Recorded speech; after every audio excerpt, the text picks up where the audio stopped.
Welcome to the world of werewolves. Subscribe now. The Lunar Tide Paradox, the epic of Symbiotes, the first blood tainted tide, the rift of the gears. Chapter 12, the mirror maze, the memory trap of Leon's clone. Before the fishy smell of the London rain had completely dissipated from her fur, Kylan plunged into a cold silver blue in the resonance of the blood-colored chains. The quantum mirror space of the vampire castle was like crumpled tinfoil. The gear-shaped corridors stretched out beneath her feet, and Leon's blue blood seeped from every seam. It was a sign that the quantum clones were out of control. The pocket watch gears in her pocket were heating up, and both the birthmark and the thunder core pendant at her collarbone were trembling, reflecting her Jinkwon face in the mirror ahead. Kylan. Leon's voice came from all directions, but with an electronic crackling sound. Don't believe what you see. The words were cut off by an electric current before he could finish. When she turned around, the mirror suddenly flowed into liquid metal and extended an arm with gear patterns to pull her in. In a sense of weightlessness, Kylan crashed into Notre Dame in 2016. In the colored light of the rose window, Serena's Volf claws pierced through Ava's chest. Her mother had a strange smile on her lips, holding a syringe filled with the werewolf spirit purification virus in her palm facing upwards. So you're the monster, Serena's voice came from the ice sculpture, with the gear logo of the Silver Cross dancing in her Volf eyes. Ava volunteered to be executed just to make the symbiote gene the perfect weapon for the Silver Cross. Memory materialization condensed into a flaming wolf's claw at her fingertips, but it shattered into light spots the moment it touched Serena's ice sculpture. Kylan then realized that all the mirrors were playing the same tampered with memory. Her mother's last words were not learn to love the moonlight and sunlight, but swear allegiance to the Silver Cross. She took a half step back, her lower back touching the cold tombstone. The surface of the tombstone reflected another scene. Leon's quantum clones were using silver daggers to cut open Matilda's chest. The number 0428 on her sister's work permit seeped blue light, forming a glaring resonance with Kylan's birthmark. This isn't real, Kylan pressed her throbbing temple. The moment her Volf claws cut through her palm, her blood drew a counterclockwise gear on the mirror. This was the quantum anti-forgery gesture Leon had taught her. Sure enough, Serena's ice sculpture shattered with a loud crash, revealing the core of the maze made of liquid metal behind it. The real Leon was hanging in the middle of the gears by chains, and the blood-colored rose tattoo on his chest was being eroded by the black mist inside the clones. They want to strip away my human emotions.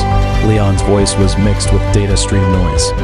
Blue blood dripped from his fingers, spelling out the quantum code, "Save her," on the ground. The fragments of Matilda's consciousness are in the core. Kylan then noticed that the pupils of each clone were flowing with the same swirling code, which was the residue of the dimension cutting technology used by the astral travelers. The mirrors suddenly distorted, and all the mirrors simultaneously reflected Kylan's Volf form, but this time, the birthmark on her palm was a pure black gear. The hands of the pocket watch were turning counterclockwise, and rows of human soldiers wearing gear-shaped silver ornaments followed behind her. You think you're a savior? The voices of the clones merged into the growl of the first werewolf king. You're just a genetic weapon cultivated by the Silver Cross. Ava implanted a virus in you as early as in the embryo. A taste of rust welled up in her stomach. Kylan forced herself to recall the real after images in Sarah's camera.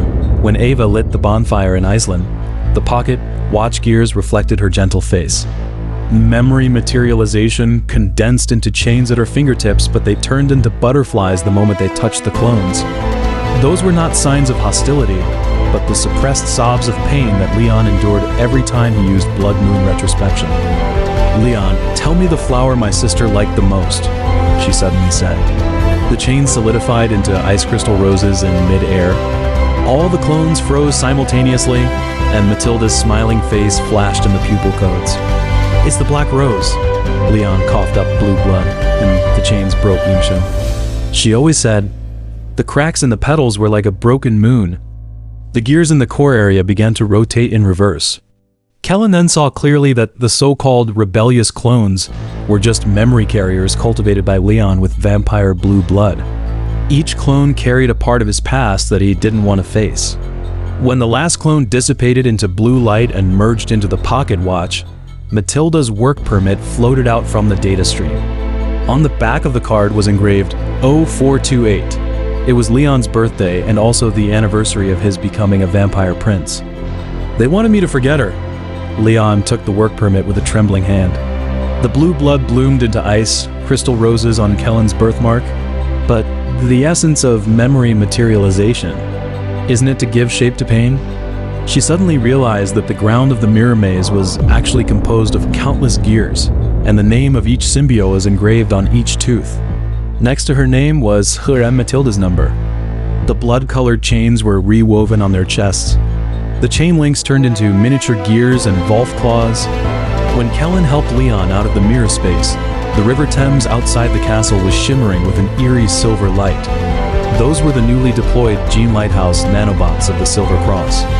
Their scanning frequency was actually the same as the rustling sound of the pocket watch gears when Kylan awakened. "Don't use such a lousy trap next time." She tore off the blood-stained cloth from her cuff, revealing the chain tattoo on her wrist that was pulsating in sync with Leon's.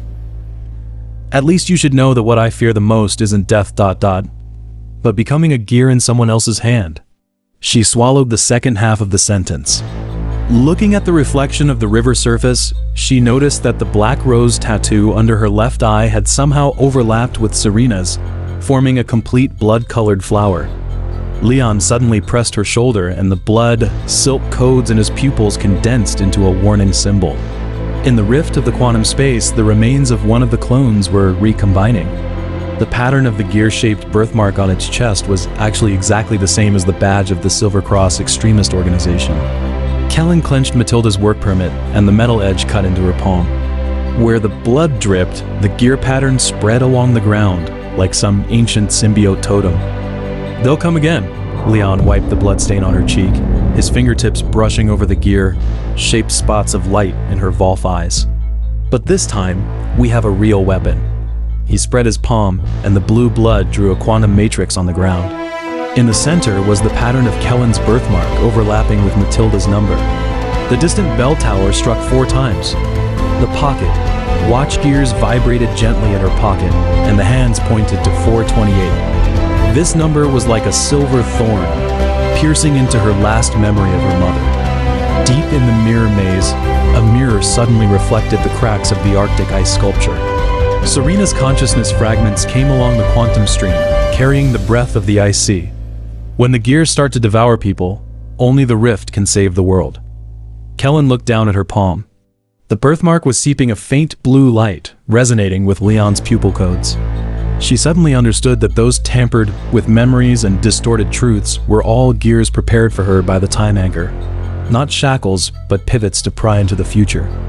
The rain stopped, and the spire of the vampire castle pierced through the clouds. Kylan put Matilda's work permit into her pocket watch. The gears clinked clearly against the metal. Leon's blue blood condensed into a thorn totem around her birthmark, which was the mark of the vampire's vow. In the distance, the update notification sound of Sarah's blog came. The title was The Lunar Tide Chronicles, The Blue Rose in the Mirror Maze, and the accompanying picture was the quantum after image she had just taken, 2 figures overlapping in the gear matrix, with Volf claws and vampire fangs both shining with silver light. "Are you ready?" Leon pressed the back of her neck, and the blood-colored chains crawled towards her heart along her skin. "This time, we're going to plant thorns in our memories." Kylan looked up at the blood moon in the eternal night. Her Volf eyes reflected thousands of herself in the mirror spaces.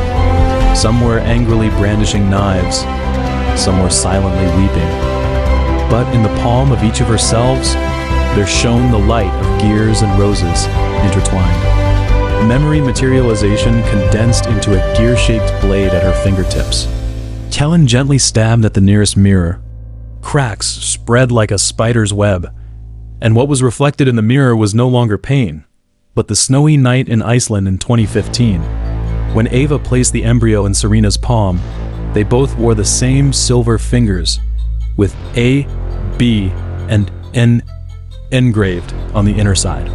So the truth had long been written in the genes, in the gear patterns of the time anchor, and in the cries of every symbiote at birth. The sound of gears turning came from the center of the earth. Kylan suddenly remembered her mother's words. Moonlight and sunlight are actually the same light, just passing through different rifts. She tightly held Leon's hand, allowing the blood-colored chains to weave their heartbeats into a quantum beacon. Deep in the mirror maze, countless gears began to rotate counterclockwise. With each turn, a black rose bloomed in the quantum space. Condensed on the petals were the accepted pain, the courage of symbiosis, and the eternal starlight shining through the rift. This episode ends, but the story continues. Subscribe now